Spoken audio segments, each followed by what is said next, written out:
Hey, everybody. Happy Tuesday and welcome to November. I'm your host, Ryan Duffy, and this is the Pathfinder Experience. If you're new here, Pathfinder is a weekly podcast where we sit down with the top shot callers in space. Today, we are sitting down with Awais Ahmed, a 20-something space founder who might just be a satellite wunderkind. I'll tell you a little bit more about Pixxel, his startup, and then bring Awais on the show. But first, I want to give a quick shout out to today's sponsor. Space Ventures is the planet's first space investment portal. Space Ventures has recently launched an effort to open an investment round into SpaceX. They've received over $38 million in pledges from 2,200 investors, not to mention over $80 million in private party interests looking to add to the petition. With this kind of traction, Space Ventures is well on its way to becoming the first investment portal to conduct a SpaceX allocation. If you're interested in investing in SpaceX, you could be a part of history by heading over to spacedventures.com, that's spaced with an ED, then pledge to invest in SpaceX, no commitment required. Check out their website, spacedventures.com, for more information. And as always, do your own research. This is not financial advice, etc., etc. Again, that's spacedventures.com. All right, so on to the good stuff. The TLDR is that Pixxel is building a health monitor for planet Earth. The longer than 280 characters version is that Pixxel is a space data company building a constellation of hyperspectral Earth imaging satellites and the analytical tools to mine insights from that data.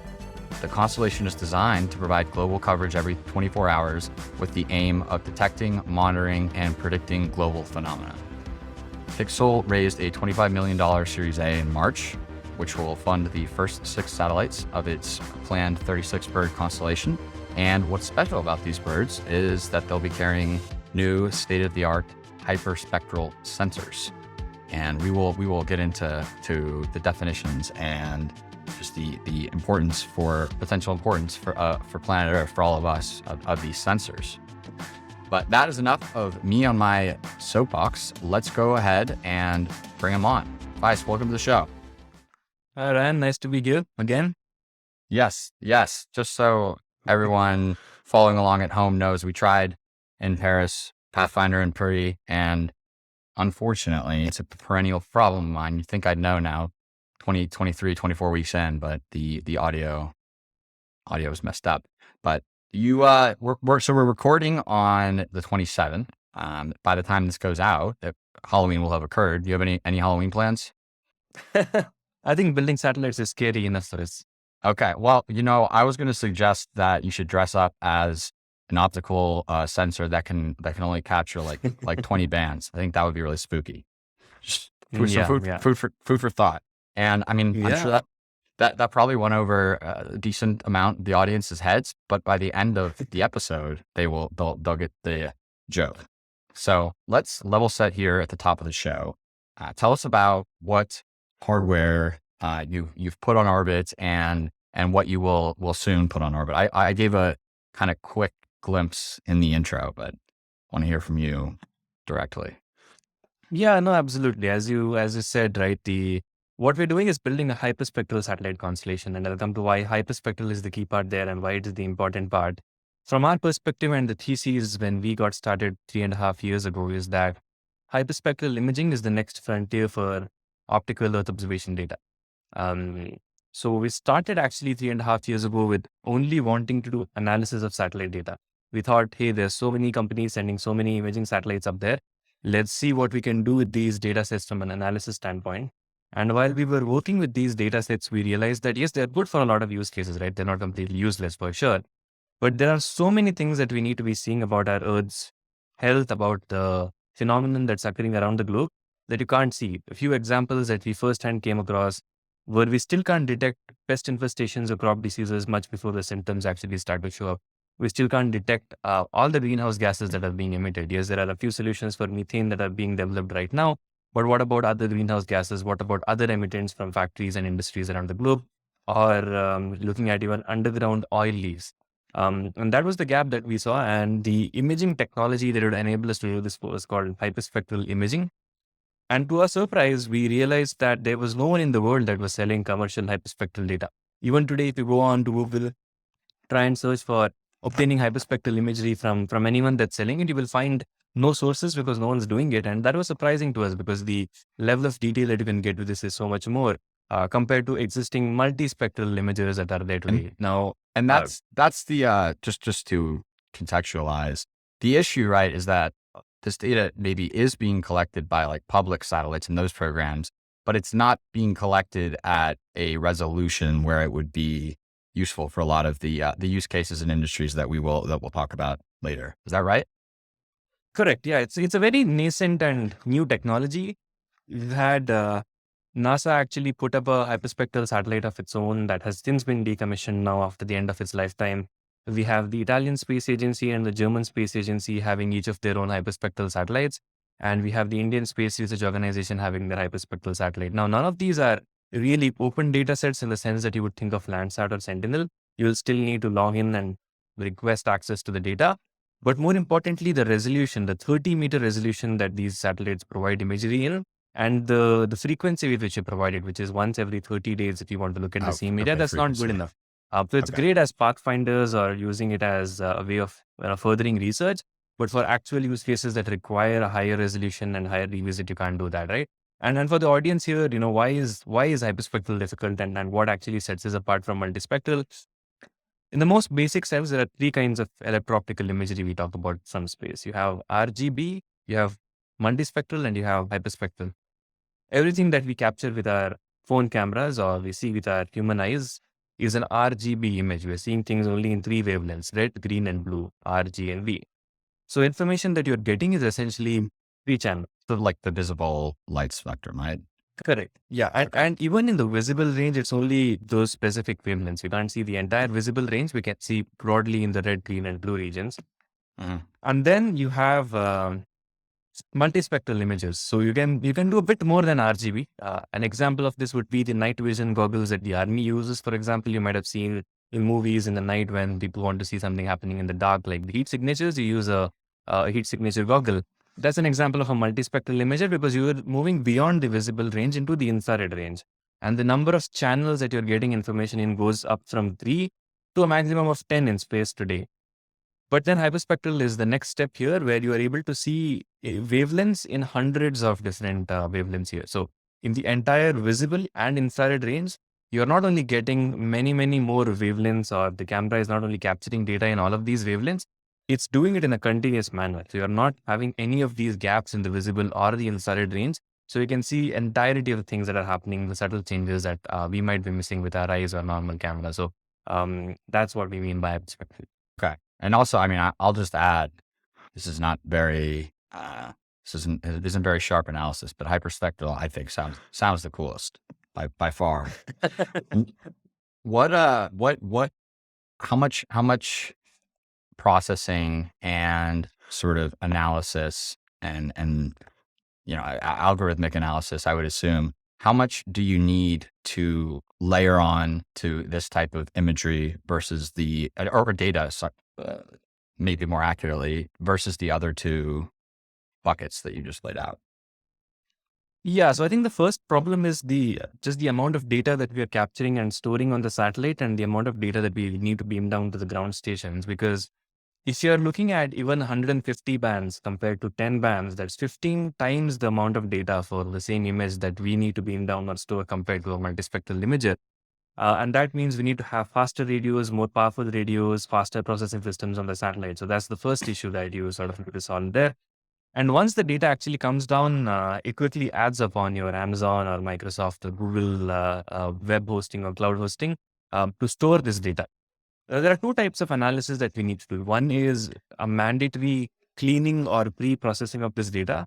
So what you're getting essentially are rough radials values, zeros and ones that you're getting from the camera. And now you need to take those, stitch that in a format that makes sense, overlay in top of a map-like interface so you can see it in like a Google Earth kind of a thing that, yeah, here's the image, here's how it looks like, correct for the geometric distortions that might be there, remove the atmospheric disturbances, do atmospheric correction. So what you call a level 2 image, you need to clean up the data that's coming down and make it in a format that our customers can directly ingest into their analysis models. Yeah. That's the first step. The second and the more difficult part from a market standpoint is that there's not been a lot of usage for hyperspectral data because it has not been available. So to actually Yeah. be able to work with hundreds of wavelengths and manipulate them and to be able to build models specifically to leverage the unique advantages that hyperspectral brings, you need to actually educate the customers. And so we're building specific models that can work with a hyperspectral data cube. So you're not getting an image in this case, you're getting a hyperspectral data cube. So that's the challenge. So is it fair on the market? Is it fair to say that it's a bit of a chicken or an egg problem? I mean, I feel like I hear a lot of EO, Earth observation, remote sensing, whatever term you want to use. Companies describe the need to educate the market, especially on the commercial side. I think what's a little bit different about what you're doing and what you're building is to your point, it hasn't really existed there ever, right? There's no like precedent. Yeah, I mean, So it's not strictly a chicken and egg. maybe it's not chicken. Okay, maybe it's not chicken and egg. It's if you build it, they will come. That's the bet. That's traditionally been the case for space, and we'll build and it'll come has been for the government, right? But we can't. The things are changing. The market's changing. The times are changing. So we need to actually work on the commercial side of things as well here. So even before we started working on our satellites, we reached out to a subset of customers around the globe across different industries, and we validated the need for this data. Now, the reason why I say it's not a chicken and egg problem is because drones have hosted hyperspectral images for a few years now. Airplanes have hosted hyperspectral images for a few years now. The challenges with those is the logistics beyond a certain amount of area. So you need it from space to actually look at large areas and to look at uniformly. So that's where the challenge lies. So thankfully, there's a small subset of customers initially that know the utility of this data that have already built out models to work with this. We announced a couple of agreements like Rio Tinto, for example. They have an own internal data science team that's worked with aerial hyperspectral imagery, for example, and there's a bunch of others. So thankfully, there's that initial critical mass of customers that we can directly go to and we can start showing use cases. But when people talk about the educating the market, it's because Earth observation has traditionally been very limited. Governments have been buying it, but not many more outside of that. So to actually get to the full utility of how this data can be used everywhere on the globe, that's where the education part lies. So it's the same in our case that you have customers you can start with, but to actually get to the potential of having a very large market and actually getting the benefits out to every part of the globe, that's where the education part lies. Right. So I want to put a bookmark in the technical tailwinds discussion and just kind of, the discussion of your technology stack, because I think it's, we'd be remiss to not talk about the origin story and how you got started in, the past few years. Why don't you say a little bit about, it's been a running theme in recent weeks on this podcast where space founders, they're looking for what's next, and there's some sort of tool or service or product, and they're like, when they realize that it doesn't exist, they're like, what? Like, and they go and build a company to try and solve it. So I'm struck that this is continuing on into this week's discussion as well. It seems kind of I don't know. It seems kind of crazy, and I don't mean that in like a mean way, but like it just seems like you set out to do analysis and software and everything, and now and then you're like, oh, why don't we also just develop this new type of sensor and build satellites and send them into space, and still have that the software analysis and everything. What was that process like? I mean, I it's good crazy. Let's say that. Yeah, I think you need a little bit of a good crazy in domains like space, especially because Absolutely. if you really looked at it from a purely rational standpoint, the risks of a company not working out are much more than it working out compared to other things, right? So I think you need to be a little crazy, and then that goes for everyone from Elon to everyone else that's been in the space industry, right? Yeah. Now coming to the origin part of it, like a lot of folks that get into space, I was always fascinated with space technology. So I grew up in a village in India, didn't have access to the internet till about 8th grade. But what I did have access to was my dad getting me these encyclopedias about the solar system and the universe, reading about black holes, reading about the Voyager mission specifically. Like when I looked at that picture of the golden record and us sending out message to extraterrestrials that might look at it millions of years down the line, that really made me very fascinated with space. So I have always been fantasizing about the ideas of becoming an astronaut to becoming an astronomer to then now being a space entrepreneur here. But that love has always been there. But there were two Yeah. experiences in college when I joined college that led to Pixxel very directly. First was being part of the student satellite team. So just in the past decade, we have seen a proliferation of every university having their own student satellite program. But in India, at that point in time, it was probably one of the 2 or 3 programs that were running. And we were working with the scientists at Indian Space Research Organization, ISRO, where they were helping That's right. us get to speed on how to actually build, design, test a satellite that they would launch into space for free. So learning, like there was finally an output or an outlet where I could get my hands dirty on space technology and taught me everything in terms of the foundational knowledge I needed to actually then do Pixxel. Yeah. But the more formative experience was being a founding member and engineering lead at Hyperloop India. So when Elon and SpaceX came up with this idea for Hyperloop SpaceX pod competition, they built a mile-long vacuum tube at their headquarters in LA. And it was an open challenge to teams around the world to build a Hyperloop pod that could then travel the fastest within that tube. We were one of the 20 finalist teams that was selected out of 2,500 global applicants, the likes of MIT and Technical University of Munich to Delft and everyone around the globe. And we got selected. The reason why we entered into the competition was to be able to get a chance to meet Elon, honestly.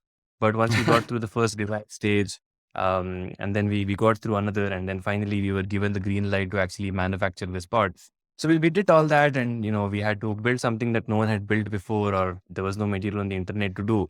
And it was very formative that I was seeing these 30 undergraduate students here with no guidance, with no advisors, and with no recipe books to be able to actually build this, actually going out and building something cool. That gave me the confidence that all you need is a bunch of motivated individuals and a goal in mind, and then anything can be achieved, quite literally. But while we were in SpaceX HQ for the competition, we presented to Elon and the rest of the team, but then they took us on a tour of the SpaceX factory. And it was that was the first time I was actually looking at space hardware, so looking at rocket engines that they were building there, looking at the Falcon 9 booster that landed back on Earth that they keep in front of their HQ. Yeah. That was the eureka moment that it clicked that I want to work in space one way or the other for the rest of my life. So the first and foremost thing about Pixxel is it allows me and my co-founder to actually work on something we love, which is space tech. Came back from the competition to college and looked at a variety of different ways in which I could contribute, read about everything from space stations to rockets to asteroid mining. And a lot of things were either way out in the future or required hundreds of millions of dollars, if not billions of dollars, to actually even get started. As a student, that wasn't possible. And satellite image seemed like the next best shot. So once I realized that hyperspectral imagery is something that is a very clear need here, but no one's doing that today. Let's do it ourselves. Me and my co-founder Kshitij, we used to play FIFA in our dorm room together, and it was over one of those sessions. I actually pitched it to him. We got to that's great. brainstorming even more detail, and that's how Pixxel got started. Yeah, that's great.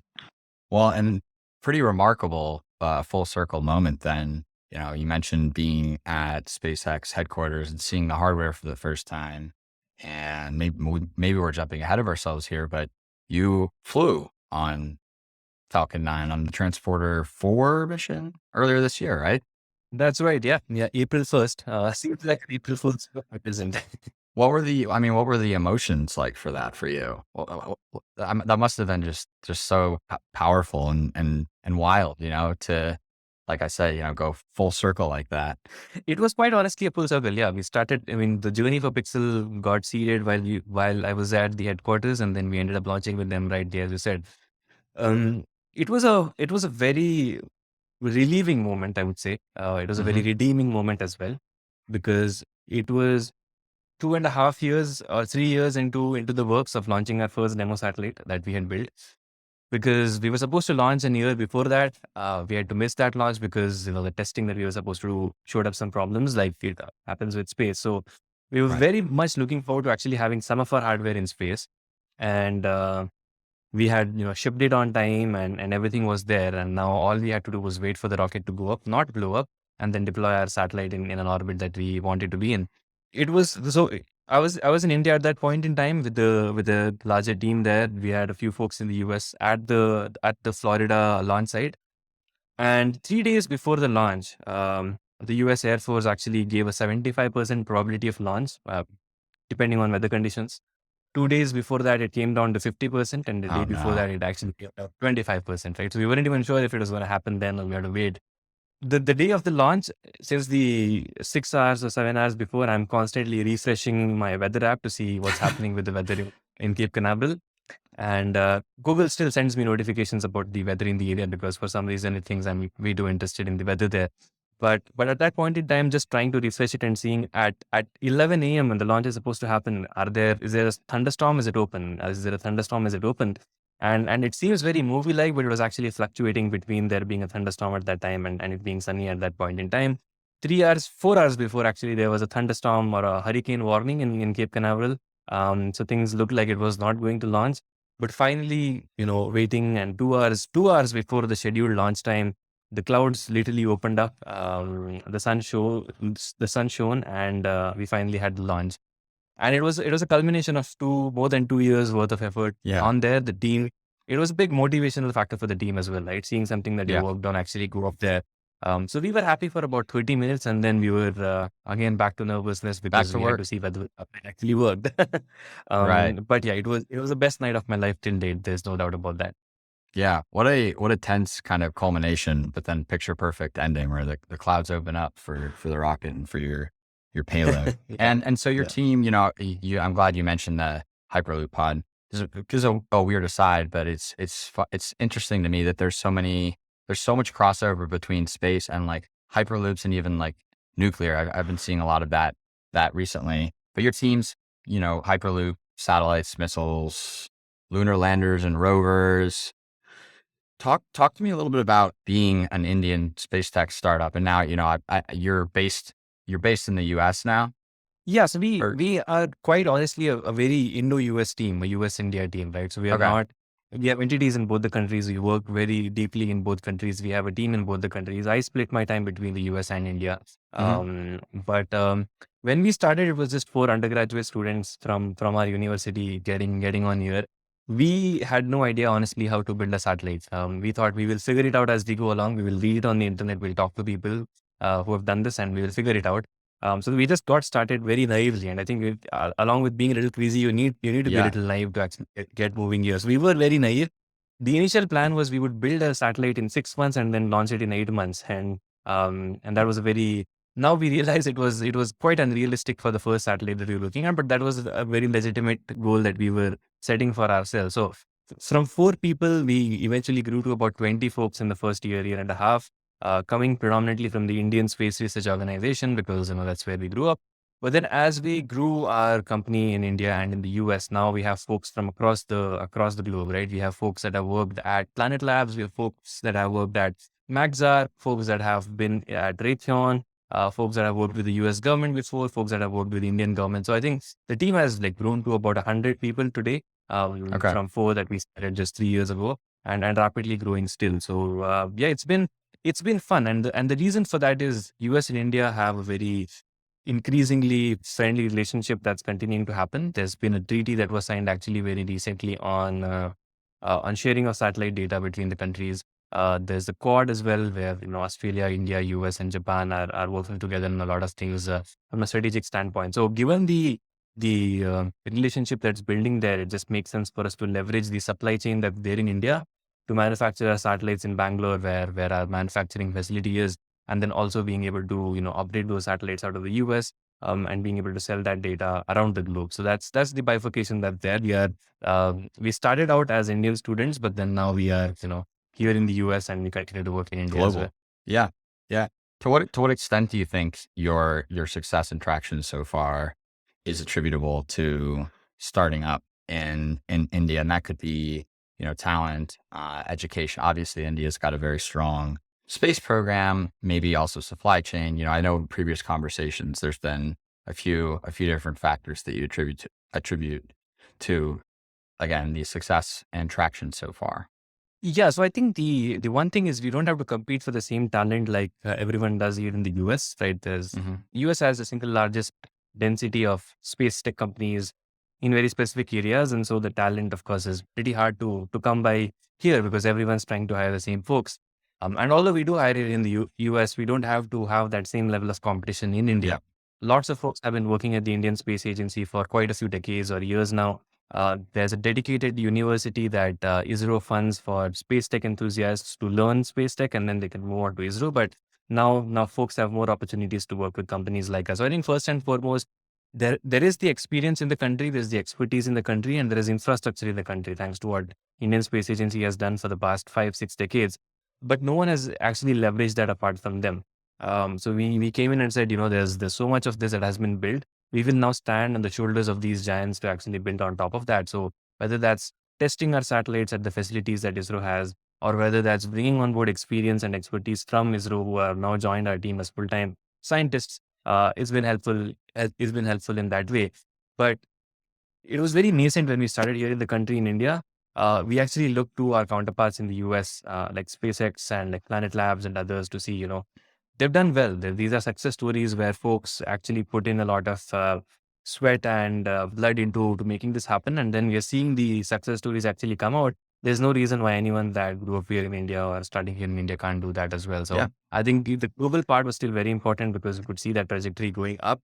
But India definitely had some of those things in its recipe to actually make us get started. We're about to break, and then when we get back, we'll talk about technology. But before we do, I wanted to ask, your Pixxel is, I would say, sort of the vanguard or poster child of like a company that is kind of on the literal bleeding edge of like commercialization of India space, right? Like, would you agree with my assessment that commercialization there and is in its early days? It is. It's very early days. It's very, very early days. The only customers right now are a few private companies, but mainly is the government still.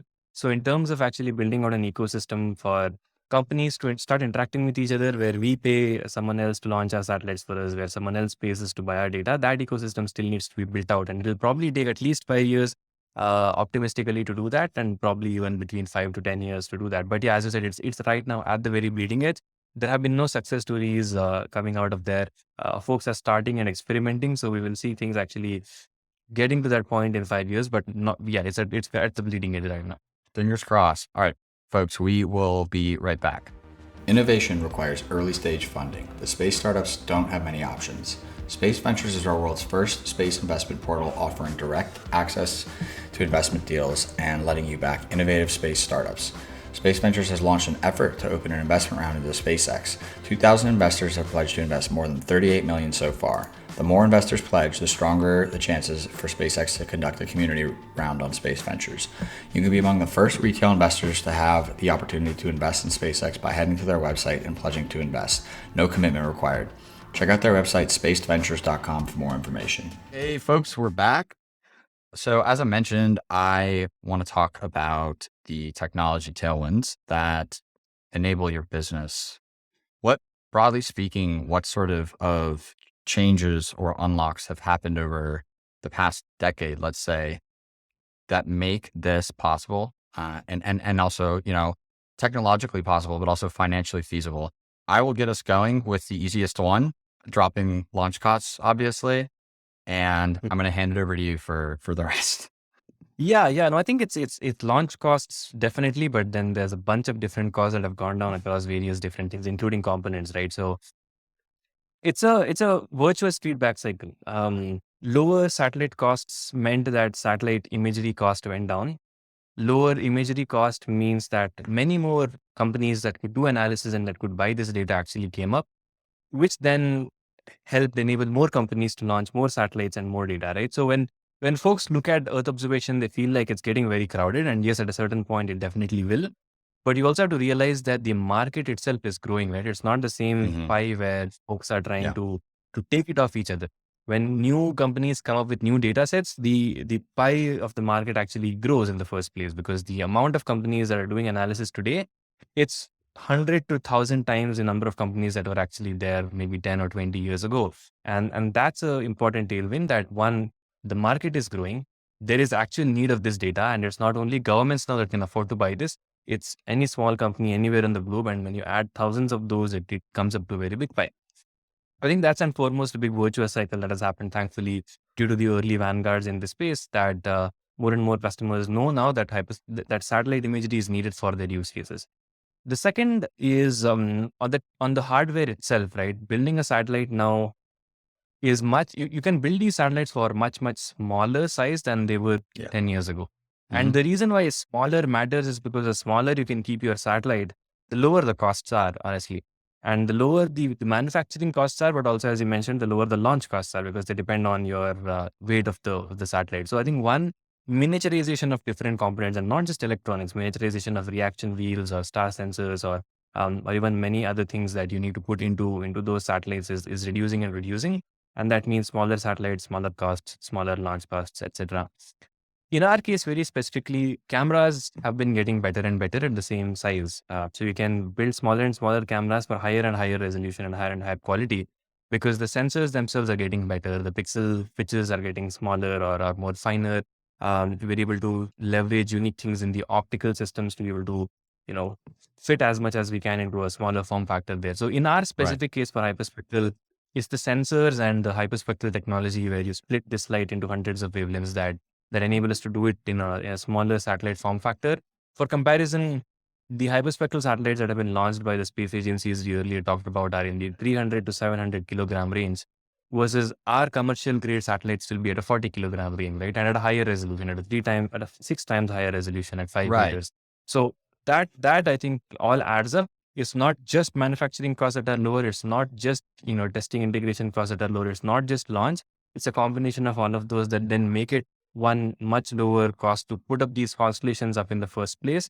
It would have taken $250 million for someone 10 years ago to put up the same number of satellites that we have. We can do it with 25 million, as you mentioned, that we raised in our Series A. I would have just understood. Yeah. Okay. You did it, but I was just going to say, 25 million for fully funding 6 satellites, to your point.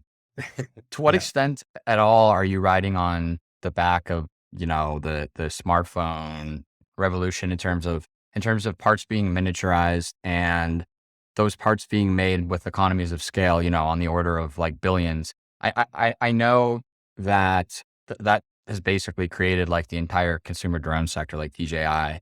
It's obviously a little bit different for satellites, but would you attribute like any of the miniaturization and any of the dropping costs that make all this possible to, because it's, Absolutely. These parts are adjacent to like what's being made for smartphones at an unfathomable scale? Yeah, absolutely. So I think, look, when you go from commercial grade electronic components to military grade components to radiation hardened components, the cost increase is 10x. Like it's 10x and it's 10x again. Yeah. So 100x for a radiation hardened component compared to a commercial grade component. So now that folks can launch hundreds of small satellites and they can afford to lose 10 out of those and still be fine from a commercial standpoint, you don't need to reinforce the same satellite again and again and make it very costly. Now it's a different ball game for space agencies because they're getting a specific budget to make something work and they need to ensure that it works, which is why you need to have many things radiation hardened in there. You can't afford to lose that one system that you're launching, versus in the case of a commercial company, you can launch hundreds of these and then 10 of them don't work. That's fine. You can just make do with the other 90 that are there. So that's definitely helped. I wouldn't say it's the answer to each and everything, because there still needs to be some military grade and some radiation hardened components some places, because you can't completely lose the satellite. You're still spending decent amount of money in putting them and up like there. geo. But 80% of that, yes, you can just take commercial of the grade components and put that into your avionics system, build software on that, and shield it in different ways. And that keeps the cost very low. Yeah. And it helps bring down your lead time of the component. You don't need to wait 2 years now to get that component. You can get it in 2 months. Now that 2 months has actually extended you to COVID and the Ukraine situation, but it's still much better than. Right. Yeah. That's obviously, the lead times have been a huge issue for the space industry between COVID, supply chain issues. And then, of course, the big one this year, the war in Eastern Europe. What percentage, without, I don't want you to make, I'm not trying to get you to reveal any trade secrets here, but what percentage of the stack would you say is like commodity parts? In our case, actually, on the lower side, I would say commodity stack is actually about maybe 30%. The rest of it is specially designed for us. And we could afford to do that. As I said, we're leveraging the Indian supply chain. We have designed it from scratch in our team, and our team is doing that. So in our case, it's actually much lower than a lot of new space companies. So we are not the right yardstick to measure against. But in our case, it's about 30% commoditized. The rest is specially built. Yeah. Well, that makes sense, because as we've covered a few times already here, you're building something new that doesn't really exist. Yeah. But the demo satellite, The demo satellites, however, are about probably 75% commoditized, Yeah. right? We didn't have to work a You had lot or think a lot. We just get them up there. You had to prove it out. I'm imagining in terms of, I don't know how you would measure it, maybe engineering hours or potentially just money, budget. What have you what have you invested in the most? It's the hyperspectral imager, right? That's right. Yes, it's the hyperspectral imager, and now we are putting a lot of effort into cleaning up of the data and analysis of the data. But yeah, if you were to look at it by and far, it's the hyperspectral camera.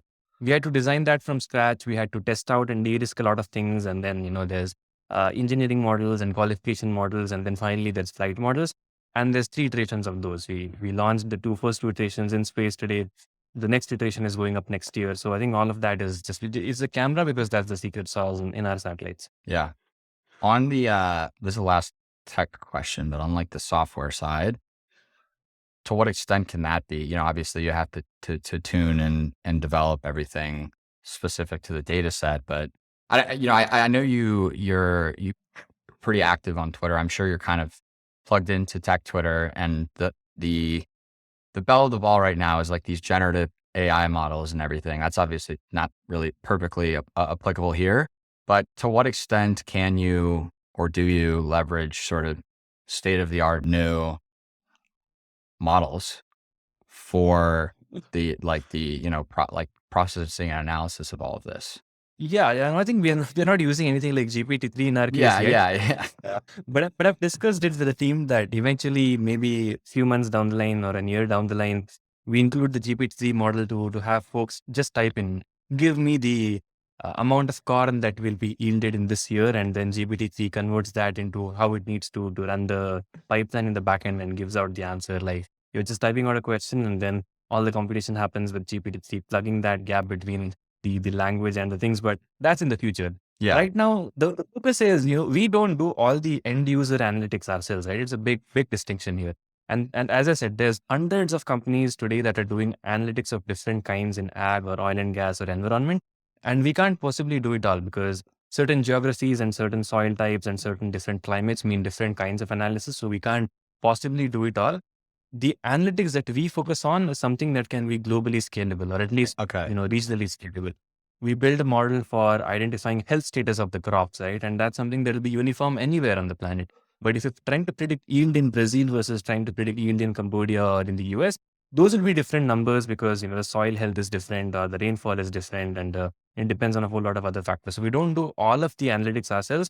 What we are trying to build is like a basic Lego building blocks that our customers can then use to put them together to then do the analytics that they want to do. It's our job to make their analysis easier, so that they don't have to figure out how to clean the data. How do we actually, put it in a format that we can input it into our AI models, or how do we train these ML models and how do they perform? To provide that infrastructure on the platform is our focus. We don't necessarily do all of it ourselves. So that's been the focus, and it's a big priority area for us, because if we can't provide our customers with a way of actually easily in extracting data, then you will never reach the potential that it has to. I forget if it was you or someone else, but the Swiss, bear with me here, the Swiss Army knife metaphor. Is that the? Yeah. So I think the NMAP satellite, when it was launched, which is the German space agency's hyperspectral satellite, there was an article that called it the Swiss Army knife, but it was a hyperspectral satellite in the first place. Yeah, I'll track it down and put it in the show notes. But I think the key thing here, transitioning us over, starting to transition us to end users and use cases, but this modality lets you do change detection, like persistent monitoring and some predicting, right? And then there's, and in terms of what you're monitoring, it's plants, soil, air. What else? What I miss? Yeah, so I think let's start with a few major industries. If you're looking at agriculture, you have seed companies that want to know what kinds of seed will work best in what soil conditions, right? So looking at the nutrient content in the soil before growing season actually comes to pass. Is there nitrogen here? Is it nitrogen missing? Do we need to use a nitrogen fertilizer, or is it actually potassium, or is it something else for that matter? So identifying the soil nutrients is step one. And for all the companies that are growing crops or have crops under their aegis, identifying if there's any pest infestations or crop diseases, like we talked about, identifying the level of irrigation, whether, if there's millions of acres, and there's a small amount of area somewhere where the irrigation is not happening properly because it's automated, to be able to identify and say, hey, the moisture content here is low. You need to probably look at your irrigation levels here. And on all of that then goes into predicting what the yield will be, and then just giving alerts to the people growing it that there's a problem here, you need to go and look at it. Then there's the energy sector, the oil and gas sector specifically. So we help companies reduce their exploration footprint.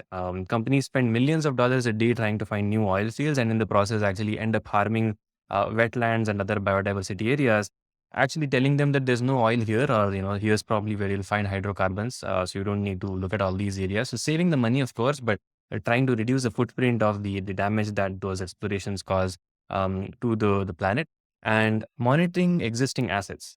There's a lot of these underground oil pipelines that point might source. leak. How do you know if they're leaking? Exactly, point source, whether that's underground oil or above ground natural gas or any other gas that's there. Methane is a big one, of course, but we're looking at the Permian Basin in Texas and surrounding regions. You need to be able to actually look at and say there's so much methane that's emanating out of here. It's not normal. There's probably a leak here that needs to be plugged. And that applies anywhere across the globe. It doesn't have to be pipelines, but it can be any point source emissions anywhere in the planet. And finally, there's mining and mineral exploration. We can help reduce the footprint of exploration again by telling that here's where the minerals are. You don't need to actually go to this part of the forest and then devastate that part. Because if a mining company is deforesting a part of the land for something, they're supposed to reforest it back, and they can't poison the soil and the water in the areas where they are mining due to the tailing ponds and things like that. So I think the basic premise here is identifying things that are invisible, but also that cause harm to the environment and the biodiversity, and how we can plug those and alert folks here. Then there's the other major one is forest fires. Looking at forests across the globe, even before there's a fire that starts somewhere, what is the moisture level of your trees here, right? What is the canopy level? Where is the fire expected to grow? And where is it expected to, travel from there? Because here is where the moisture is high. So the lower probability of, fires going here. Here moisture is low. So the forest fires will probably travel this way, so that those resources can be allocated responsibly. So I think those are some use cases that we're looking at. Right. And I mean, to your earlier point, obviously, if you can do this and if it works at a global scale, like that's just so much, it will unlock a lot more opportunities, because you can't do a lot of these, you can't do a lot of these things at like a regional or national scale if you're doing in situ, having someone go out and look with their own eyeballs, or fly an enterprise drone, or fly like a, assessment with these payloads. Like it's obviously not scalable. And it's very expensive. Yeah, exactly. Right. Exactly. Right. And you'll see each and every country announcing they want to become carbon zero or carbon negative in certain years. You can't do that if you don't have an accurate view of measuring it across countries. As we said, we need satellite data for that. And that's where we think Hyperspectral will help. Right. How do, this is a conversation, this is like SAR conversation. Obviously, whenever you talk to someone about SAR, especially that's not in space, it's like, it can see through clouds. How do clouds and like other, perturbations on our planet affect your data capturing collection capabilities? Yeah. I mean, we are limited by cloud cover. If there's a haze, or if there's a fog, or if there's like small wisps of clouds, that's no issue, because some infrared bands can actually penetrate through that. But if it's heavy clouds, then we are at the mercy of the clouds there, right? So we're not competing with SAR, right? Synthetic aperture radar is great. It has a completely augmentary level of use cases. We're not competing anywhere. It's for folks that want persistent data in the cases of cloud cover. But if there's no cloud cover, if you're looking at a SAR image versus a optical image, our customers would definitely want Hyperspectral image. But in cases where we can't penetrate, that's where SAR really helps, right? So we look at it as it's a friendly data set. It's an augmentary data set. And that is absolutely needed, because we can't control where the clouds are. We can only do, the way we build our constellation also is that we can do daily revisit with 12 satellites. So when we launch 6, we'll be able to do it every 2 days. When we do 12, we'll be able to do it every day. And with that, even if the clouds are moving around, if we take an image every day of the week, we can stitch it together to give a better idea than if it was just one image. So that's how we work around it, but we can't really penetrate clouds. Right. I mean, it's a conversation. That's a longer conversation for another time. Yeah. Why don't you, we touched on this high level, but the comps, I suppose, in terms of resolution, like what the state of play is now, and revisits. I have the information here, 8x, I don't know if these numbers are still accurate, 8x more information and 50x better resolution. So would love if you could walk, not readers, walk listeners and viewers through sort of some of those numbers and why this is a step change in improvement. Yeah, no, as I said, it's not an incremental improvement. As I said, it's a step change function. So here's how we look at it. If you look at a multispectral data set that other companies are beaming down today, the number of those bands is at 8, probably 8 or 10. Let's take 10 to round it up, right? Versus we are looking at 300 bands with our hyperspectral images. So the number of wavelengths you're capturing is increasing from 10 to 300. So that's a significant higher number of wavelengths that are telling us much more of what we see than we would otherwise been able to do. And that's where that 8x more information comes in, because we'll be able to see many more things. I'll take an example of a customer. One customer wants to not only look at the soil health, they also want to look at crop health. They also want to look at the amount of carbon that's stored in the soil as well as the crops. All of those 4 use cases can be done with the one-time acquisition of hyperspectral data. It cannot be done by the one-time acquisition of multispectral data that they get today. So that's 8x more information.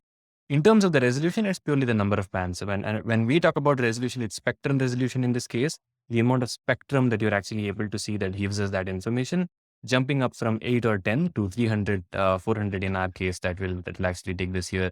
And finally, it's the best that the hyperspectral satellites have been able to do till date has been a 30-meter spatial resolution. This is how clearly you can distinguish things within the same image.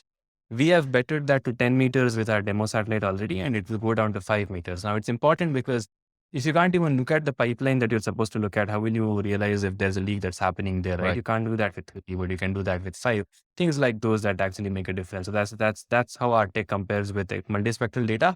Again, it's not a silver bullet. We'll still need other data sets like SAR. In some cases, we will need some weather data to be able to do all computation, but it's definitely a step change function for Earth observation, remote sensing data. Another number I'm going to pull out of my grab bag here. When we spoke in March, around the time of the announcement that you closed the round, I was blown away.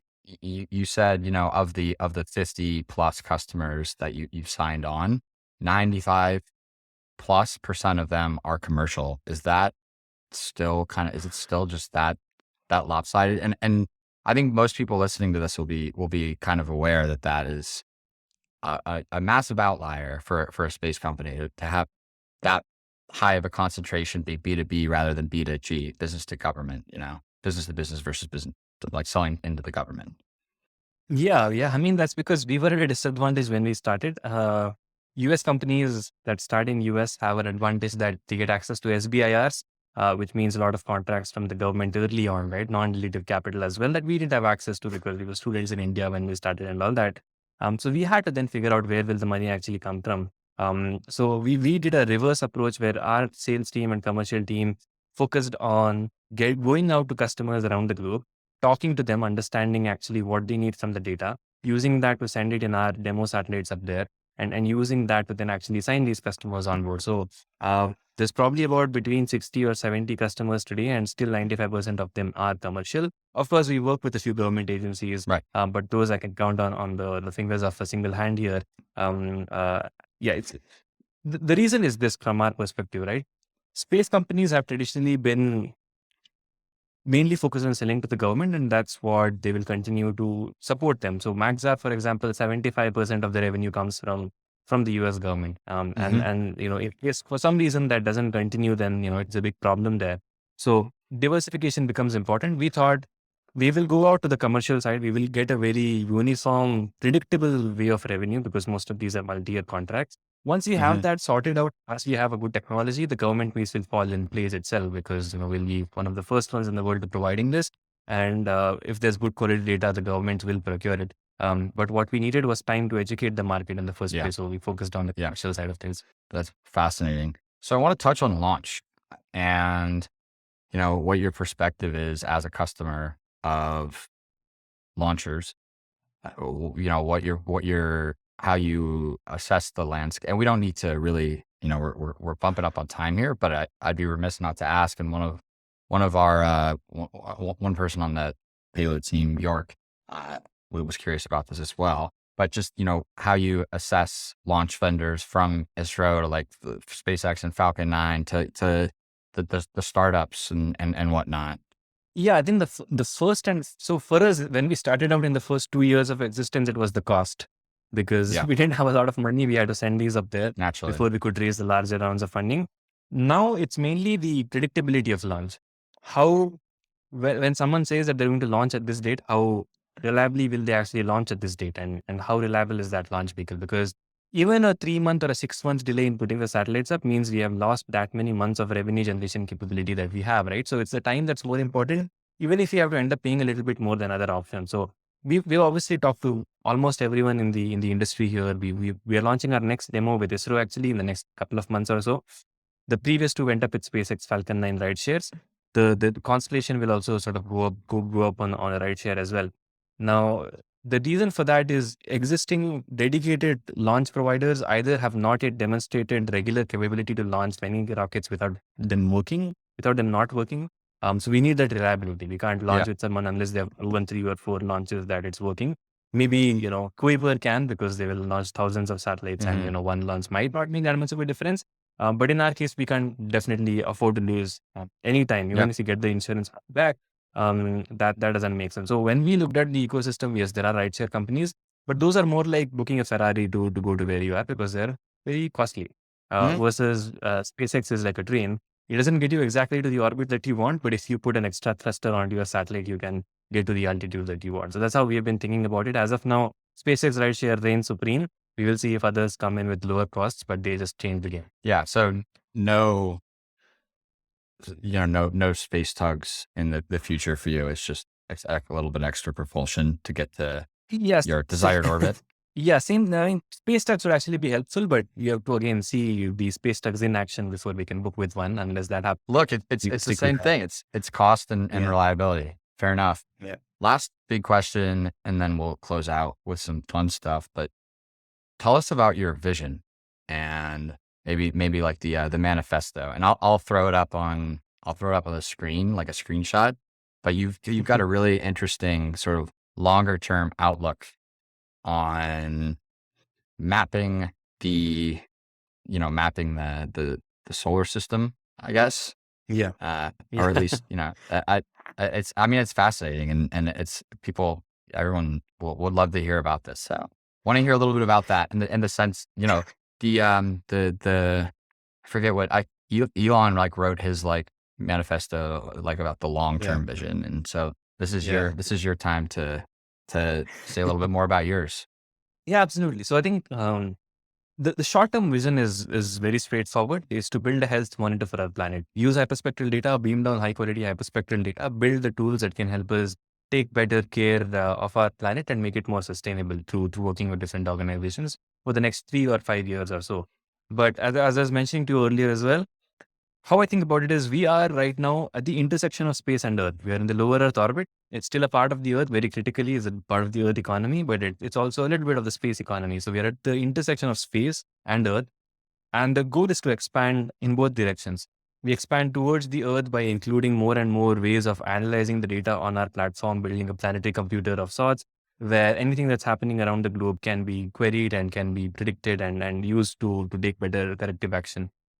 The other is, and this is the most interesting part, and where the idea for Pixxel actually came from, is to then send these satellites that we are working on to different planetary bodies, to send it to the near Earth objects, to send it to the asteroid belt, map out what's actually out there, right? When we talk about near Earth objects or asteroids, are they carbonaceous? Are they metal based? Are they something else? Do they have ice? Do they have water? What materials do we actually need to build a sustainable space economy? Now, this could be 10 years, 20 years, 50 years, I don't know. It depends on a whole lot of other things. But the idea is whenever that does happen, we want to be in a position to actually send out our spacecrafts as Voyagers, as scouts, and being able to build a map of the solar system as we are doing a map of the Earth today. Right. And then the next step towards that, actually extracting those resources and whatnot. Yeah. But that's the plan. I love it. And well, in the same way that, someone on Earth, you wouldn't really want to like go spend all this money on resource exploration in the seabed. If you could just know what the concentration or even just, binary yes or no existence of the resource was, you also probably wouldn't want to do that on space with like an asteroid mining mission. Like you'd probably want to know as much as you possibly could before you actually, green light the mission. So I think that makes sense. Yeah. And Yeah, that maybe Yeah. that's a longer term one that we'll just have to keep tabs on and check the status of. We are going to close out with some quick things. I think it's clear to me that you are a pretty voracious reader. Maybe not like maybe you're not taking down 2 or 3 books a week, given that you have to I sort of am, I think, right? Maybe really. a book a week. Because I just finished my 50th book for the year, so probably a book a week. There you go. There you go. So what's your favorite? I normally ask about sci-fi, but because I from what I can glean, you are it's pretty cross-disciplinary. So what are you into right now? I know you just finished I a read book a lot. about like climate change, right? That's right. Yeah. So climate change, I read about climate change. I read about history quite a bit. I read about science and popular science, but I also read a lot of sci-fi as well. So Okay. it's across the board, but predominantly science and history and science fiction. All right. Well, I suppose then it would be a kind of a natural follow-on question to ask what your favorite sci-fi is. Yeah, so I think it's Blind Sight, but that's one of my favorite books by Peter Watts. Very unique way of depicting first contact. I won't spoil any more than that, but that's one of the most mind-blowing books I've read. I like The Diamond Age by Neil Stephenson as well, where he talks about a future where we have nanotechnology actually working, and then there's the Three Body Problem trilogy. Three Yeah. Body Yeah. Problem, Dark Forest, and Death's End. But Dark Forest is my favorite out of all of this because I'm quite fascinated with the Fermi's paradox, and that's what it deals Yeah. with. Yeah. No, I liked the three body problem quite a bit as well. What's your hottest take or most contrarian view on the future of the space economy or industry? I know that some people think that there's a difference between those two things, but I'm using them interchangeably for our purposes right now. The contrarian view on the future of space. I think it's that we probably don't need tens of thousands of satellites for communication, and we definitely don't need three or four of those. Probably one or two will suffice. But Right. that's not very, very controversial or contrarian per se. I'm a very optimistic person, so I think everything is physically possible. Now it's a matter of economy and business sense to whether it actually works. As a no, you're the guest who preceded you, Andy I Lapsa think put a it. big. I do have a controversial view. I don't think Mars will be the place where humanity actually needs to expand. We definitely need to have bases there, and we need to set up some level of presence there. But it's figuring out how humans can live in space and building infrastructure in space that's more important than actually going to a different planet. Because if you were to move beyond our solar system, you need to build your own habitats and your own biomes. You don't need to do that in Mars. So it's great that we're going there, but I don't think we should create Martian cities, or it doesn't make sense to terraform Mars. Maybe a little controversial. That's great. That's great. We had one closer to Earth and like on a more, short-term timeline in terms of the Leo mega constellations. And then we also have a longer term one. So I'm very happy with that answer. What I was going to mention there really quickly was that it's like Andy said last week that it's an engineering problem rather than like a fundamentally scientific, like unsolved matter. To your point about the optimism and whatnot. Correct. Yeah. Yeah. Last one is aliens. And I just have aliens written down. I don't have any questions, but I guess so you can really take this and run with it in terms of what your thoughts. I know you read about aliens. I guess I'll just say, do you think that we are alone? I personally don't think that we are alone. The universe is just so big, and life can be in so many different ways. It doesn't have to be carbon based. It doesn't even have to be consciousness based. It doesn't have to be human based, right? So when folks talk about the great filter or about cell biology or the Goldilocks zone, it doesn't necessarily have to be that life or consciousness actually came out of something like that. It could be that it's an entirely different way of bringing together consciousness that we might not know. So I think there's a pretty good chance that there is life somewhere in the vast amount of the universe that we have. Right. Like we possibly can't imagine how big the universe is. We probably think we can, but we don't, including me. So I personally think that there could be some extraterrestrial intelligence, but most definitely at least life, whether that's intelligent or not is a different factor. But I can give enough reasons as to why there might not be. As well, as I said, I read a whole bunch about Fermi's paradox, and it's fascinating. There's different reasons as to why that could be or that could be not. But if you would ask me personally, I think there's definitely some level of extraterrestrial life, intelligent or not, we'll see. To be continued, but Thanks so much for the time, guys. This has been wonderful. Thanks for having me, Ryan. Again, this has been wonderful the second time as well. All right. Awais, this has been wonderful. Thank you for coming on. Godspeed. Have a great weekend and enjoy your Halloween building satellites. To all of our listeners and viewers out there, I hope that you had a wonderful Halloween. Today, though, it's November and life moves on. If you like what you heard, leave us a 5-star rating and a review on your pod platform of choice. We work hard on these newsletters for your ears, and ratings and reviews can really help move the needle and just get this out to a wider audience. Pathfinder is brought to you by Payload, a modern space media brand. And while we have designs on becoming the biggest space content company in the galaxy, for now we publish Pathfinder, which is what you're listening to or watching. We publish our daily Payload newsletter, and we publish Parallax, which is a weekly science briefing for the space industry. As always, I would love to hear from you with feedback, constructive criticism, guest or topic suggestions, or even if you just want to say hi. You can email me at ryan@payloodspace.com, or you can DM me on Twitter. I'm at the handle Ryan Doofy. That will do it today, though, for Pathfinder 0023. I'm Ryan Duffy. Oh, that rhymed. I'm Ryan Duffy signing off, and I'll see you back here next week.